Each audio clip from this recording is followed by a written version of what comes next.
الله الرحمن الرحيم waxaan marka hore salaamayaa dhammaan marti sharafta oo ay ugu horeeyaan mas'uuliyiinta dawladda mid walba iyo masabkii uu ku joogo aad baan uga mahad celinayaa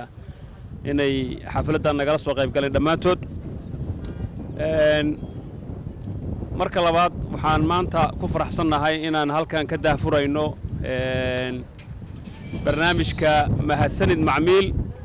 oo sida magacaaba uu tilmaamayo sheegaya inaan macaamiisha shirkadda u mahad celinno shirkaddu way 10 sano jirsatay sidaad ogtihiinba 10 sano ayaa u buuxsatay sanadkan 2025 aan joogno waxaan ku faraxsanahay in macaamiisha shirkaddu daacadda u ah intaas inay halka shirkadda soo gaarsiiyeen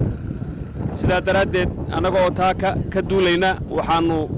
garanay inaan shaqaalihii inaan muxuu ahaa macaamiishii shirkadda ku celinno wax ka mida intii aan awood sidaa hore loo sheegay baabuurtaana ka mida hadiyado kale oo qaali ah baa ka mid ah insha allah isbuuc baa ayaa loo baahin doonaa si transparency oo qof walba uu arkayo ayaana muxuu ahaa loo dooran doonaa insha allah waxaan mar kale leeyahay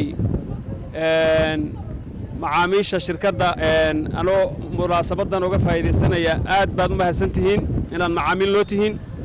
annagu mar walba waa idin ognahay waanan wadaynaa insha allah barnaamijkan intaan wadi karno barnaamijkan sida hore loo sheegay waa markii saddexaad ee shirkaddu ay samayso insha allah waan wadaynaa haddii ilaah yiraahdo waad ogtihiin isgaadhsiintu 10 sano ka hor meesha ay joogtay iyo maanta halka ay joogto qof walba waa dareemi karaa taasna runtii waxaan dhihi karaa qayb weyn kaalin weyn bay ka qaadatay shirkadda Somtel aad baan idinka mahad celinayaa macaamiil isticmaal adeegga idahab dhammaan baahiyaha ganacsiga ku iibso